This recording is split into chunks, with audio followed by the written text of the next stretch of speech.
Asian Boss Girl is brought to you by Anchor, an easy way to make your podcast and get it out into the world. It's free, has creation tools that allow you to record and edit right from your phone or computer, and will distribute your podcast for you so it can be heard on Spotify, Apple Podcast, and many more. You can also make money from your podcast on Anchor with no minimum listenership.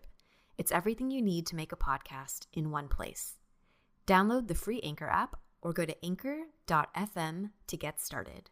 Welcome to ABG, Asian Boss Girl, a podcast for the modern-day Asian American woman. My name is Mel. I'm Helen. I'm Janet. I'm Anna. And I'm Justin.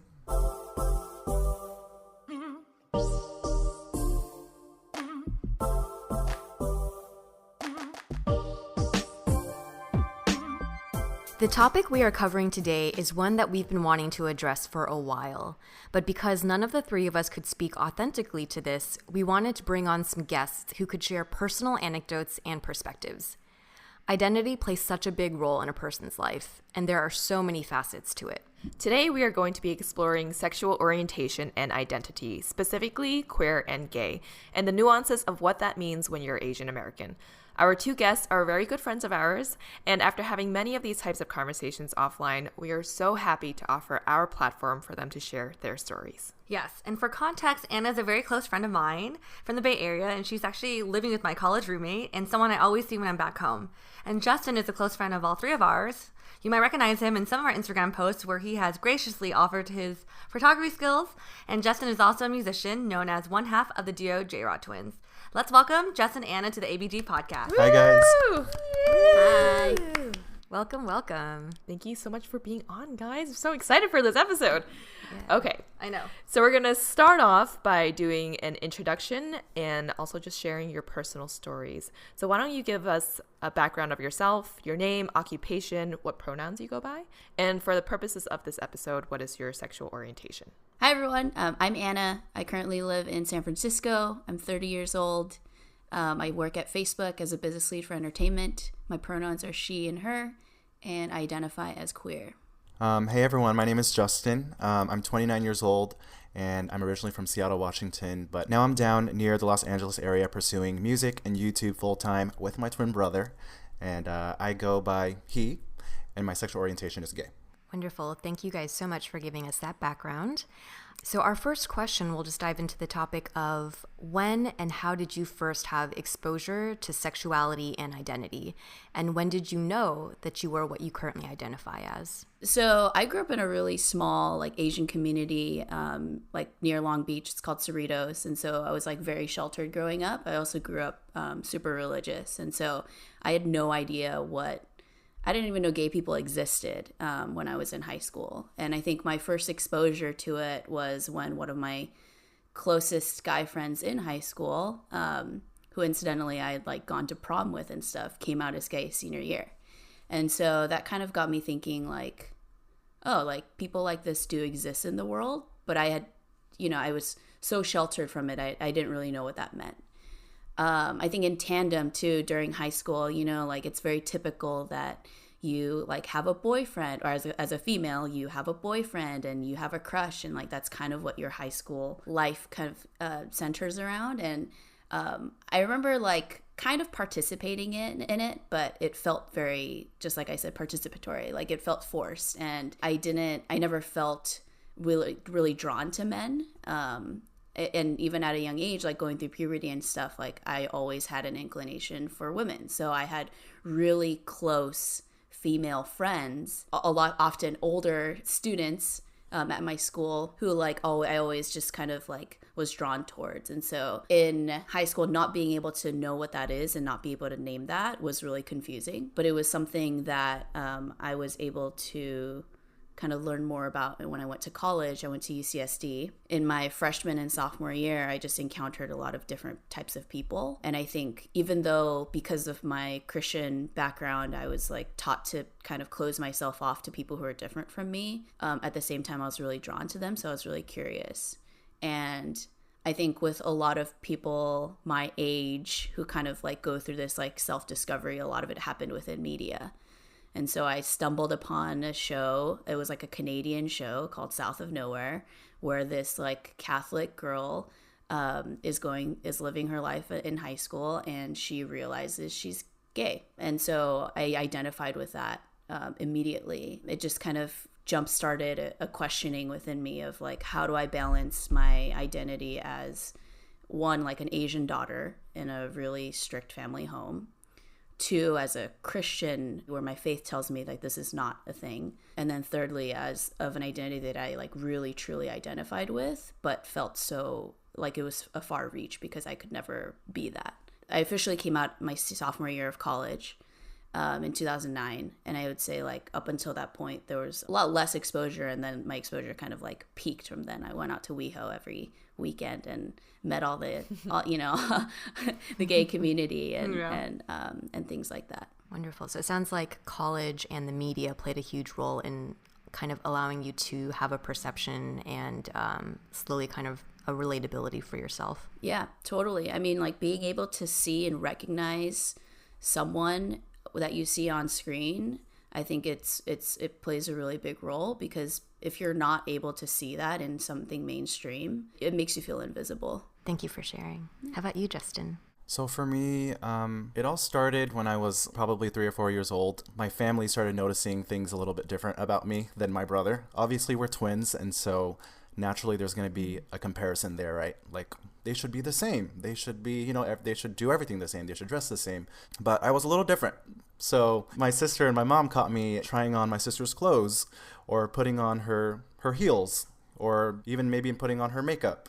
There were just these little hints that I was slightly different, and they couldn't understand it then. But even for me, I didn't even know what to take of it. I was like, okay, I like these things. I probably wasn't really aware at that age. I'd say like a lot of things that girls are into, I guess like the socially constructed view of what a girl would be into, I was kind of into as well. Even when I was playing Street Fighter, I would always choose the girl character. If I was watching an anime, I would always want to watch Sailor Moon, and I would practice their transformation, motions in front of a mirror, Yeah. So there was just these things that I thought I was a girl for a little while. I think because I had a twin brother that is straight, I think it kept me from going so far onto that side, and he kind of reeled me back. And so sometimes I joke around and I say that I might have became transgender if it wasn't for my brother. And so, yeah, I don't want to draw that out too long, but I think my first memory of me realizing that I was gay was when I was about 8 years old. I had a dream about Nick Carter from Backstreet Boys. I had a dream that he came to my house. I don't remember what he did or anything, but I just remember having a huge crush on him when he opened the front door. It was just unexplainable, but I remember that. I was just like, why do I have a crush on him? But after that, I was like a huge fan of Backstreet Boys, Millennium. That was my favorite album. I've had those dreams too. And yeah, so I think that was like my first memory of me, even feeling like I had a crush on a guy. And that was, you said, around 8 years old? Yeah, I think around 8 or 9, somewhere around there. And did you know what that was at the time? Not really. I couldn't explain it, but I knew that I had a crush on a guy. And then after that, I remember when I was in 5th grade, there was this kid in my class. He was like a really popular kid, and I was a little bit more quiet, timid, shy, and I just remember having a huge crush on him for some reason. But one thing that we had in common was that we both liked drawing and art. And so somehow we were able to become friends through that. And then I remember going to his house just to draw. But little did he know, I had a huge crush on him, and there was butterflies in my stomach every time I hung out with him, or saw him in class. I would always try to get his attention, but he didn't know. I was just his friend. Yeah, there's just a bunch of little things that happened that just made me realize that, hey, maybe I am gay, but I'm not sure. It's just a really confusing transitional time. So yeah, thank you for sharing. Of course. Yeah, I wanted to add to that real quick. So, Justin, when did you know exactly that you knew you were gay then? Because you said you had moments, but was there a moment in time or age or I think I'm for sure gay? I was using my brother's computer one day, and, naturally as a teenager, when you go through puberty, you kind of get a little more curious and all that. And so I remember downloading a photo of a dude. I don't remember if he was nude or maybe semi-nude, but I was just curious, right? And so I downloaded a photo, and usually I'm pretty good at erasing my steps, doing the whole deleting the browsing history and, emptying the recycle bin. But that day I forgot. So Jason ended up going to the computer and he saw this photo on the desktop, and then he was super confused. And then he just sat there and thought about it for a while and was like, why is this photo here? And who downloaded it? Slowly, things started to click to him, though, because he started just thinking back to all of my mannerisms and my, just things that I did in the past, whether if it was choosing girl characters or putting on, my sister's dresses and stuff.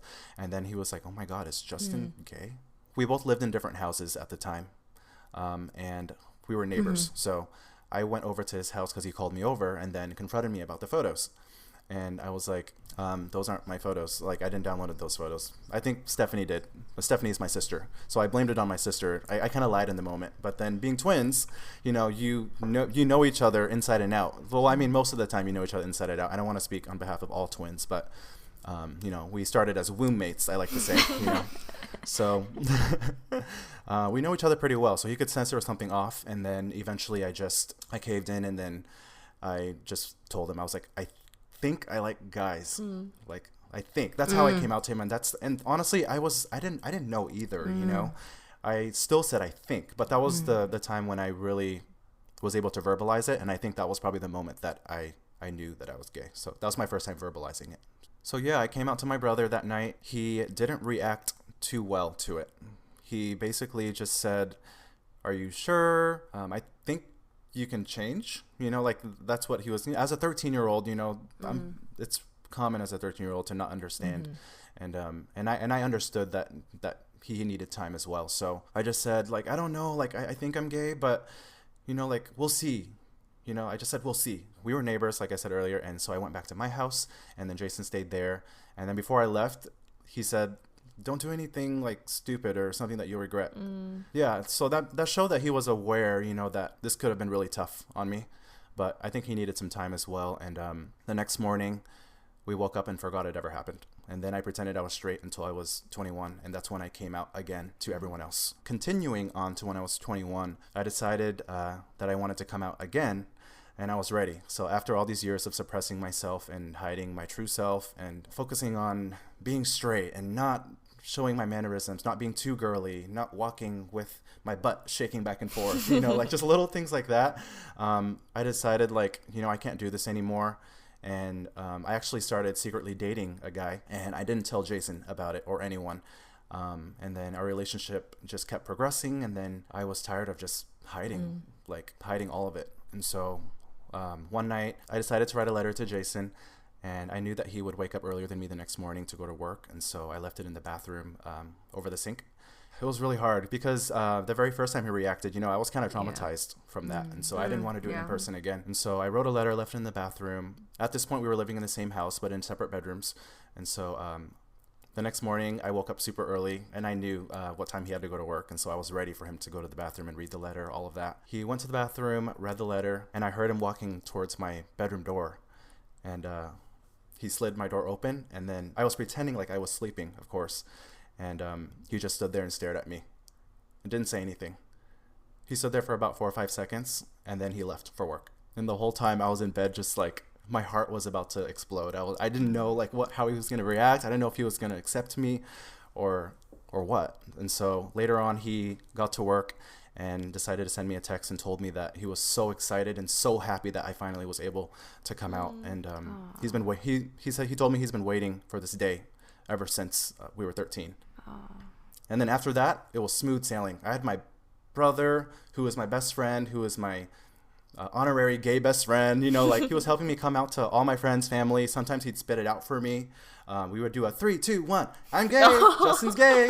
Awesome. Literally, I wouldn't have been able to go through all of it without him. And I could easily get emotional about it, just talking about it. But I'm getting emotional about this. Oh my gosh. Anna's crying over there.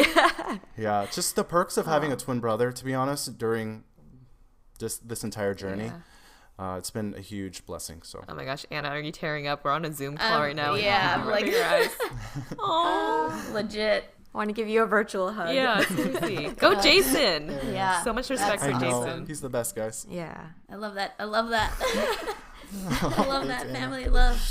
And obviously, we know we're really close to Jason and Justin. They're really like have a strong sibling bond, like for sure. And I think it's because like of everything you guys been through together, being twins, there's so much to it. To be honest, I didn't know Jason reacted that way when he was 13, and then to see him now is just like you wouldn't believe that, you know? Yeah. But it shows like, you know, I think, you know, being 13, you don't know that. You don't know as much. And then now he's 29 too. So just there's a lot of shift that happens, you know? Yeah. And especially back in the day, you know, where things were so different. Nowadays, it's just a lot easier, I would say. I don't want to say it's, you know, everyone has their own story and their own journey, but I'd say there's so much more representation out there now, you know, and there's a lot more resources. So yeah, no, it's great. No, thank you for sharing. Anna, so how did you come out to your friends and family, and like what was your reaction, like what was your relationship with them like before and after? Because I know me and you talk about this offline, and you did tell me that you come from a very traditional like Korean Christian family, so I'm just curious, like, you know, how was that story and how was that experience like for you? Yeah, so I had a very different experience and continue to have a different experience than Justin with my family. So I first came out to my friends my sophomore year of college. It happened to be like my roommates who I also was involved in this InterVarsity Christian Fellowship with, and so they were like my closest group at that time. I remember my first time ever calling it out was with one of my friends, Elisa, who she's like an older sister figure to me, and I remember I had been talking to her at length about wrestling with this, and like, how do you know if you're gay, and how do you, like, you know, why does this happen to people? Like, how do I know if this is a sure thing? And am I going to go to hell? And I just remember having like a late night conversation, and I like couldn't get it out. I had never called it out before and recognized it. And so, and I still couldn't. She just like asked me point blank. She was like, "Hey, are you gay?" And I was like, "I think I am." And at that time, we used the term gay. I'll kind of get into it later, but we use the term gay as a blanket term. And after that, it was like a little bit easier to come out to the rest of my friend group. She was supportive because, lo and behold, I found out like a few months later that she was also gay. And so she and we created like this bond over our identities, because she was also heavily involved in a church. Her parents are pastors, things like that. So we had a lot of similarities. My other friends, they kind of had the same reaction as how Jason reacted when you were 13, where they were like, "Are you sure? Like, this is just a phase. You'll grow out of it." And so that was hard. But I also like have a strong personality, and so when I anchor on something and this something happened to be my identity, like I'm pretty headstrong about it. But I just knew that like it wasn't something that I'm gonna grow out of. That was something that I knew for sure. I knew that this was gonna come at odds with my spirituality, and so like testing it with my friends came first, and it didn't land as well.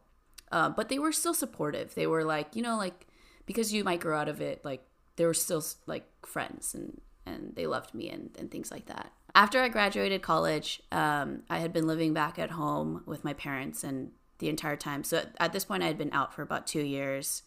I have an older sister. She's 5 years older than me. I was living with my parents and still closeted at the time.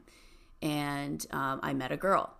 And this was the first time that I had ever dated anyone. I fell hard and fast and like fell in love, and things just like really picked up. And because I lived with my parents at the time, like it was very obvious like when I wasn't home, you know, or like I would like she would sleep over, but I would be like, "Oh yeah, my friend's sleeping over." And I think for my parents too, it didn't really become a reality, because in their mind they didn't know what being gay was, and like that didn't exist.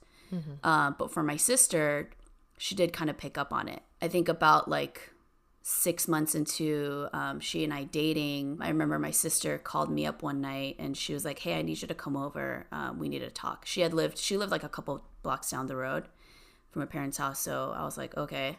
And I kind of knew, you kind of have that like feeling where you just know that you're going to be called out on something that you've been trying to hide. And I remember walking in the living room, she was like sitting down, and she was like, "So are you and Jess dating?" Jess is the name of my girlfriend at the time. And I just like started crying. I'm like, yeah. yeah, we are. Her reaction was, well, you know what it says about homosexuality in the Bible.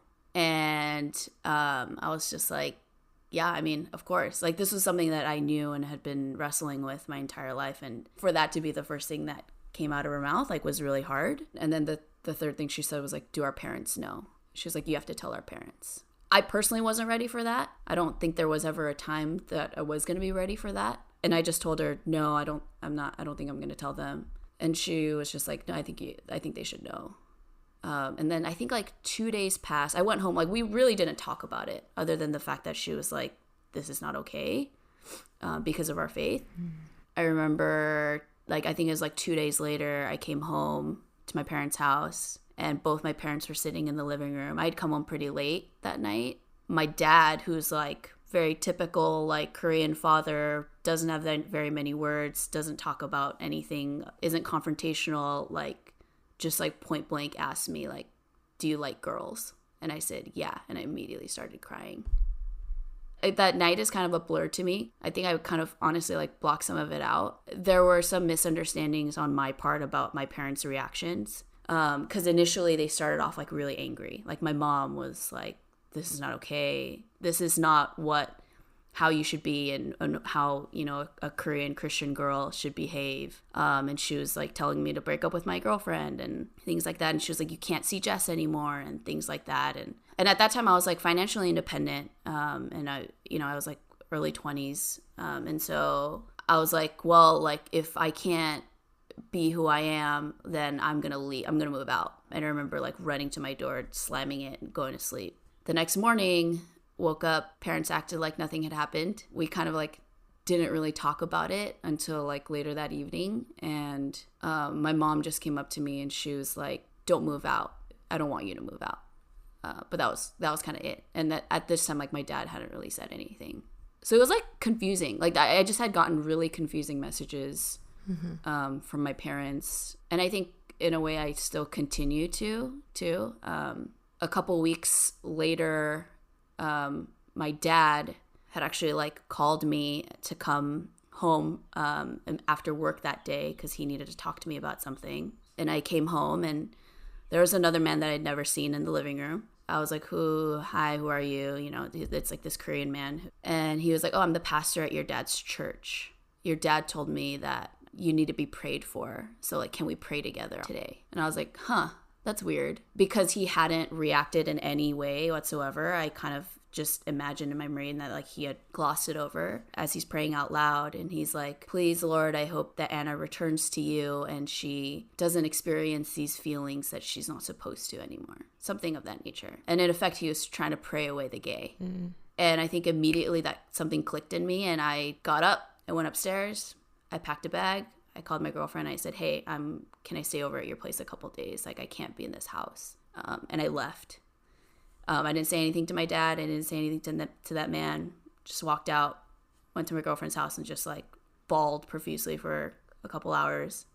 I think that's when my dad got it. I think that's when it clicked for him that this wasn't something that I could control or that I could change or that I wanted to. And like the next day, my sister called me and she's like, hey, Dad's really freaking out. What happened? And of course, like, I wasn't talking to my sister at this time either. I kind of told her about the pastor situation and whatnot. And she was like, well, he's like really broken up. You need to talk to him.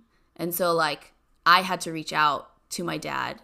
I called him and he was crying on the phone and he's like, I'm sorry. I think that moment for him was when he realized that at the expense of losing his daughter, like, this wasn't worth it. After he apologized, we like briefly talked about it and I came back home and I kind of take that as like my dad's acceptance. We rarely even to this day talk about my sexuality. I've mentioned to him a couple times. I told him when my ex and I broke up. I told him when I was dating someone new and I've introduced him to my previous ex-girlfriends, but we don't like talk about it. My mom, to this day, tries to set me up with men. And she asks me, like, when I'm going to get married to a man and things like that. And then my sister, we also don't talk about it. I think she's gotten a lot better ever since she's had her kids. And I've been, like, very involved in their lives. With my family, it's an untouchable topic. I'm so sorry to hear it was so difficult for you to come out to your family, Anna. I know there are many people out there struggling with coming out because of family, but also because of religion and, what's stated in the Bible. But it sounds like you have such a strong internal compass of what your identity is, and you accepted it despite how hard it is to open up to your parents. And I think that's super admirable. I'm like getting chills hearing your story, and it's such a strong story. And thank you so much for sharing that. I guess personally for you, do you feel free that you can and you have shared your sexual orientation with your parents? And despite it being so difficult, do you just feel like you have a weight lifted off your shoulders, or is there a part of you that's like, kind of wish I didn't tell them? I've never had the I wish I didn't come out reaction. I mean, I do feel free, like in every aspect of my life outside of with my family, like I'm very out. I'm very proud. I'm very vocal. That's how I live my life. Mm-hmm. I think with my family, it is a little bit harder. I feel a little muted, and that's like kind of caused me to be in a position where I don't enjoy being around my family as much because I can't be myself. And I think that's something I'm constantly working through even now, is like, I think there's a part of me that puts my family at a distance because I feel like I assume I know how they're going to react. And so I keep them at bay. But at the same time, I'm not giving them the opportunity to let themselves in. I do worry though, like things I still get stressed out about or anxiety about is like if and when I do get married, how that person will be accepted by my parents, and like especially like, if I have a traditional wedding, what that'll look like. And I think for me, I've just accepted the fact that like there's a possibility that my parents won't be at my wedding, that my sister won't be at my wedding, that some of my friends who in college who I was part of the church community with won't be at my wedding. And I've had conversations with them about that. And I've just kind of had to accept that. But at the same time, there's the amount of people that have been accepting and that have shown me love and allowed me to be my true self, like that outweighs all of that. And so that's kind of what encourages me to keep being myself and unapologetic, and because that's so much worth it at the end than like one event. Damn, I like literally got shivers hearing that. I know. I feel like that, I mean, that goes for anyone who's struggling with any part of their identity too, right? And just feeling super vulnerable about it and wanting to hide it. But I think the fact that you're just like so headstrong with like, this is who I am and this is how I'm going to live, and no one can take that identity away from me. That's just really powerful.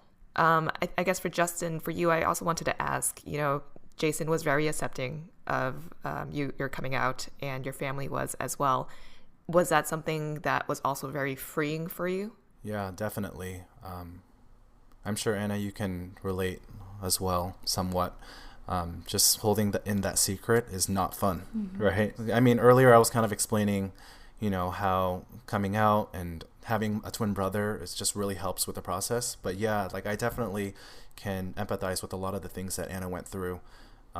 It's kind of interesting how your story is kind of opposite from my story in some ways, because I'm more comfortable with my family, but whereas I'm not active at all in the community, and I'm not out online or go to events or things like that. It was really interesting. And I also want to like say that I can't imagine going through that journey without having the support of my family and all of my close friends. I just want to commend you for being so strong and having that willpower to like get through it. But yeah, for me, it was so freeing. And ever since I came out to my family, my close friends, they were all very accepting of me. And, there's that initial kind of confusion, but they all kind of had an idea, right? They just thought back to me as a kid doing what I did, kind of what I explained earlier. It just made sense to them. It made sense. Justin, I know you also, you made a good point about how you're not really involved in the community, but what you do, I guess that's your occupation, right? You are a YouTuber. Your J-Rod Twins YouTube has 185,000 or so subscribers. Have you come out publicly to people, or is it kept within only close friends and family? So it's only kept within close friends, family, and just my circle, my network. But yeah, I've never said anything online. I've never posted anything regarding my sexual identity. I know we'll get into that more later. But yeah, at times I felt guilty for not doing it. But I'm hoping that doing this podcast will be a stepping stone for me into expressing more of that side of me. So I'm looking forward to it. Is this your first time, Justin, talking about your sexual orientation? Yes. In a public forum? It is. This is my very first time. So I'm quite nervous, but I'm grateful that it's happening with a good group of ladies like you guys. So That's wonderful.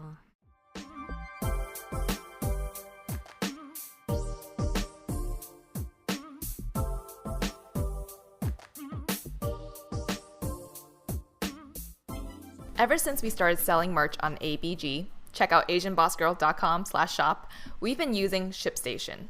When you're selling online, getting a lot of orders out fast can be tough. ShipStation is an easy and affordable way for you to manage and ship out all of your products. Just a few clicks and you can print out labels and get your products out the door. ShipStation works with all of the major carriers, including USPS, FedEx, UPS, even Amazon Fulfillment. So you can compare and choose the best shipping price, some of the lowest prices we've seen, for you and your customer. And right now, Asian Boss Girl listeners can try ShipStation free for 60 days when you use offer code ABG. Make sure your business is ready to meet the demands of delivery culture. Get started at ShipStation.com today. Click on the microphone at the top of the ShipStation homepage and type in ABG. That's ShipStation.com, then enter offer code ABG. ShipStation.com. Make ship happen. Now that we've all been at home more, we definitely been cooking more of our meals. But sometimes we feel a little lazy or pretty hungry and don't have the patience to make a full meal from scratch. It is nice to have something on hand to mix it up a bit. Daily Harvest is a food subscription service that delivers clean, plant-based meals and smoothies to your door. It's easy to customize and manage your orders, and each item only takes a couple of minutes to prepare. I'm a big fan of their lentil and tomato bolognese harvest bowl. It's savory, fresh, and you can add an egg or other protein to top it off. They never use preservatives, added sugar, or artificial ingredients, and their fruits and vegetables are flash frozen on location. In addition to smoothies, bowls, and soups, they also have flatbreads and dessert bites. Their packaging is also now 100% recyclable. Go to dailyharvest.com and enter promo code ABG to get $25 off your first box. That's promo code ABG for $25 off your first box at dailyharvest.com. dailyharvest.com.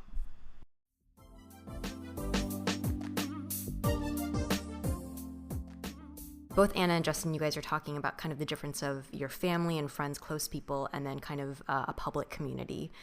So you have different kind of situations in that respect of who is more accepting and who is maybe more challenging for you. What are some of the things that you considered in coming out to kind of each of those groups?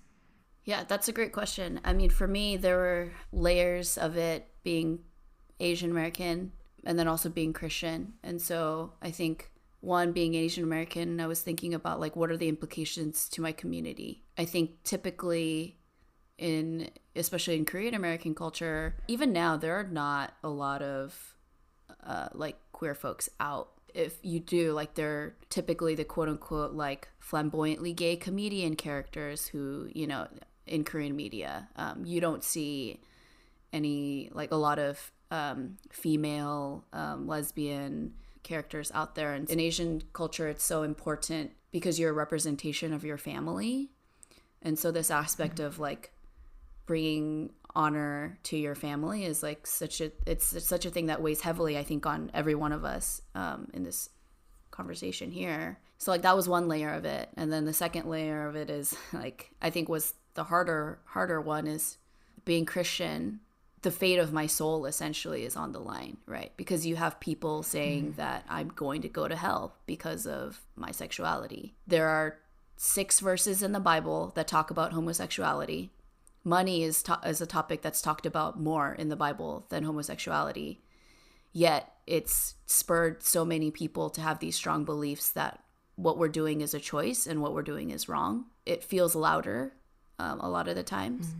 I think especially not knowing whether, you know, after I die, because heaven and hell is such a reality for Christians, like, not knowing whether or not I'm going to heaven or hell, that was something that I had to grapple with. The truths that I anchored on was, 1, God made me who I am, and 2, who I am is gay. And those facts, like, those two facts can, in fact, exist together. And for me, like, that's been my truth, is, like, I still identify as Christian or spiritual, and I still identify as gay and queer. So that's my truth, and I'm gonna live it. And that's kind of how I've reconciled that. That was beautiful, because there's such a complexity to it, and I think the fact that you were able to boil it down to those 2 points is incredibly powerful, and I think probably for some of our listeners, a nice example. So thank you. And how about you, Justin? What were some of the things that you considered when you were thinking about coming out? And maybe like you shared a bit about with your family, but maybe even publicly, like you shared that you haven't as much. What are some of your reservations? Yeah, I had a lot of reservations coming out. And like you, Anna, as well, I grew up in a religious household, but my mom is actually Buddhist. So fact check me on this, but I believe in the Buddhist religion, there isn't anything that's written about homosexuality in there. So my mom didn't know much about it, but the only thing she was worried about was just being viewed negatively by her friends or her peers or whatever, And so I think that's the image was what she was worried about. Also, I grew up in a house where it was a clash of cultures. So my mom is Vietnamese, and she was a Buddhist nun. And then my stepdad is white, and then my dad was Thai, which is very, I think in Thai culture, it's very accepting of LGBT people. Yeah, so for me, it wasn't as much of like a family expectation. It was more of me just being super self-conscious of what other people would perceive of me. And so things like, if I told someone I was gay, would they instantly picture me, engaging in some kind of sexual activity with another gay man, or losing friends? Or I had 2 Mormon best friends growing up in high school, and their families were basically my families as well. I was afraid that they would just disown me, or again, like you, Anna, like maybe they wouldn't attend my wedding because they don't support my lifestyle. So it was just things like that for me. And I feel lucky to say that I only had to deal with those issues and not as many family issues. But yeah, those are kind of the things that I thought of during the time when I was coming out. No, thank you for sharing that. I think it's really hard because like these are such factors that are really important in someone's life to consider. But you guys both mentioned, Justin, you had Jason, and Anna, you had your friend from college that also identified. Like, who's someone besides those 2 friends that you turn to in this time of uncertainty? And like, any wise words from like maybe someone older from you, like from a mentor or like maybe a therapist during this time? And in addition to that question, are there certain like icons maybe in media that you can relate to and have found comfort in? So someone that I've turned to in time of uncertainty, I think you guys can guess, my twin brother. Jason! We've lived 29 years together, ever since the day I downloaded that first photo on his computer. I think he secretly has been with me through all of my problems, but he never just really expressed it in words, but he knew I was gay. Fast forward to now, he's been my wingman. Like, he's been my best friend. He's been, like I said, my honorary gay bestie. He goes out with me if I go out to the bars. I don't have many gay friends, and so he was kind of there to fill that void. I had like 1 gay friend in college, I think, but I text him maybe once a year. So I didn't have a big circle that I could turn to talk about these topics. And the great thing is that my brother is super open-minded, and he's willing to learn. So he was so excited for me to come onto this podcast as well, because he's like, anything that you learn from this podcast, talking to Anna as well, he's going to learn as well. So that's why he was so excited for me to go on here and just talk about these things, because he was the only person I ever turned to talk about these super deep topics. I've talked to Mel and you guys about it before as well, but as far as going super deep and like talking about my identity and all that, it's just untapped. I sidelined that for my entire life pretty much. Yeah. Well, that's what we do on this podcast. We go deep, even for ourselves. We're like, oh my gosh, we never asked ourselves these questions, and here we are. Yeah, and as far as like a therapist or like a mentor, I'd say for me, YouTube has been kind of my mentor. Even just watching videos online, coming out videos, that has really helped me out a lot with just accepting myself more and embracing who I am. And I feel grateful that there's that resource nowadays that we could turn to if we don't have like a friend to talk to, or there's like a community comment sections, you can go in there and just like chat with people and read comments and just feel not as alone. Anna, how about you? Who's someone that you kind of turn to for in times of support? Yeah, so my friend and mentor, Elisa, who also came out, I mean, we've been friends since high school now, and anytime I have anything dating advice, questions about, once in a while I'll still ask like, hey, like, are we going to hell? Like things like existential questions, things like that. She's definitely someone that I still turn to. And I have my like close group of gay guy friends that I turn to, and we all have like similar ideologies. It's just nice to like have an outlet, and so that's been nice. And then honestly, like my friend group here, Regina, V, I mean Mel, you're included in that group too. Like I think just being able to talk about the things, a lot of the topics that you ladies talk about on your podcast, like and to not have any judgment that it's a female that we're talking about. I think that's been really helpful. Is there anyone in media that you look up to? Yeah, so I'm like really into Top Chef right now, and Melissa King is someone who has increasingly like gone up on my list of people I look up to. She's Asian. She's also queer, and she lives in San Francisco. She's very out and proud. At least, I mean, I don't know her. I haven't met her. These are all, from the lens of like Instagram and TV. That's wonderful. Thank you guys so much for sharing your personal stories and your background. I feel like that was such a beautiful conversation. Now we kind of want to, for those of our listeners and for us in this group, think more outwardly about the queer community in general. There's a lot of education that still needs to happen in terms of like terminology and general understanding. So if you guys could kind of do a little bit of 101 for us, what's the difference between queer and LGBTQI? Are those even the appropriate terms? So I'll preface this with saying like, this is just kind of my interpretation. I by no means speak for the entire community. I think everyone has, their own understanding of this. But for me, so I, like I said at the beginning, like I identify as queer. And for me, that like I actually learned about that term in college when I was involved in our queer people of color community and our queer careering group. Like that was just the word that we used. And I think I didn't really understand it because LGBTQIA plus, as it now is and it continues to grow, was the typical abbreviation for the community. But something that I learned is historically the LGBT community has really centered around the white LGBT community.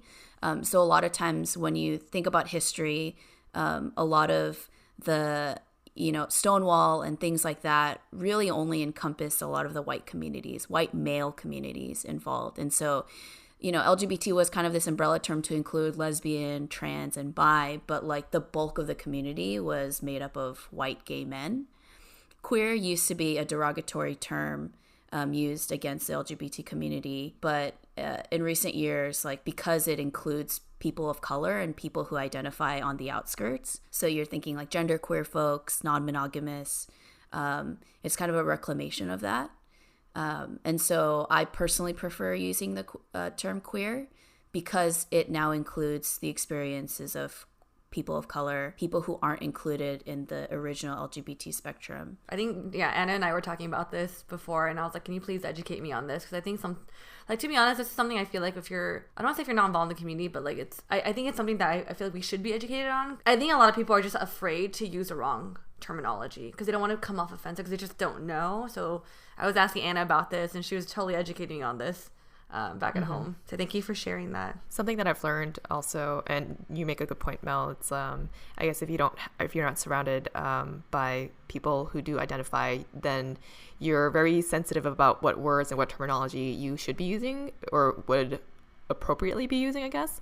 Because something that I learned is like homosexuality is that word itself, is that seen as derogatory, and now queer is more accepted versus queer used to be more of a derogatory term, and now I think the younger generation has brought it back, right, to what you were saying, to encompass more complexities around identity. Yeah, and like personally, I don't identify as lesbian because I think traditionally when you think of a lesbian, you think of a white angry butch woman, and that's kind of like the typical face of the term. And so for me personally, I mean, and you've heard it throughout this podcast so far, like I use the term gay because I think it's a little more open and accepting and doesn't put me in a particular box. I feel like there are a lot of stereotypes and implicit biases that come with just labeling, right? You say, I am a lesbian, I am gay. There are so many thoughts that people have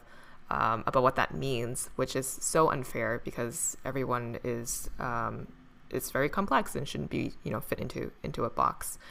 So Anna, you said that you're a little bit more involved with the LGBTQ community. In what ways are you involved? Yeah, so I was more involved in college, especially towards the end of my last 2 years at UCSD. I was involved in like Queer People of Color group and the Queer Korean Club, as I mentioned before. To be honest, it's been a lot harder post-college to find those communities, especially, at work. But I've actually been really blessed the past couple of years to join companies that are very open and accepting. And we've had specific employee resource groups that are designed for employees who identify as a particular, in a particular way. So at Medallia, for example, I was involved in Q Field. That was what we called our queer group there. And this, I wouldn't even, involved is probably makes it seem like I'm more active than I actually am. I'm more of a participant than an activist in that sense. And at Facebook, we have a Pride at group. But it's hard. Even at Facebook, for example, our Pride at group is made up of mostly white gay men. And, every year we have a conference for just specifically for everyone who identifies within the Pride community. You walk in there and it's maybe 1 out of 20, 25 people are female. So it's hard. I've also tried to be involved in Lesbians Who Tech. That also happens to be a very majority white female group. There was one point when I first moved to San Francisco where I was I really want to meet queer Koreans in San Francisco. And my friend Elisa, she happened to know of one, and we met and we tried to kind of come up with something, but it's just really hard. If you guys heard of the joke, lesbians, what did lesbians bring on the second date? A U-Haul. It's because a lot of lesbians shack up and get into relationships and and so I think as you get older too and you get into these relationships, there's less interest. Yeah, it's been hard for sure. I think especially for women of color who are in this community, there's 0 to none. I didn't know it was that sparse in your community in terms of the queer people of color. And it kind of just shows how so there's so much nuance to this, because I think we talk about how there's a lack of representation in Asian American people in general in the corporate field, or people not working 9 to 5. But then if you go even more deeper, it's even Asian Americans who identify as queer in these corporate settings don't even also have a group there too. So it seems like everyone's trying to find their community wherever they're at. And how about you, Justin? So you kind of have a different maybe environment work-wise, but also as Anna had shared kind of her personal relationship and personal identity and with the terms that are perceived in society a certain way. How has your relationship been with the terminology and community? The fact that I've suppressed exploring more of that side of myself, naturally, I think it correlates to how much I spend my time researching these topics and being knowledgeable about these topics. And so for me, I'm actually, I don't know very much about just the terminologies people go by or pronouns and their titles and things like that. But for me, I identify as gay, and that's kind of all I've ever really known. That's why I did really look forward to Anna's perspective on this, because I don't know much about the lesbian culture, or can I say lesbian culture? I can, yes, right? You can. Okay. I don't know much about lesbian culture. And I also wanted to ask Anna a quick question. Let's say someone were to call you lesbian. How should that person proceed with the conversation? How would you deal with that if they were to call you lesbian, I guess? That's a great question, actually, because people do call me lesbian. And I think I don't have any problem with it necessarily, because I think a lot of times from the outside in, that is what I am, right? I like women, and that by definition is a lesbian. So it doesn't offend me or anything at all. I think it's just, for me, calling myself gay is a way for me to reclaim that for myself. But even for this group here, how identifying folks with particular terms, I'm not someone who's very critical of that. I know there are people who hate the word you guys, and they want you to y'all and things like that. And I've just, my perspective is I care more about intention than the actual use of the term. And inclusion for me is like how do you intend it? That's just my 2 cents. I'm on the same boat too, for sure. Beautiful. Thank you so much for sharing.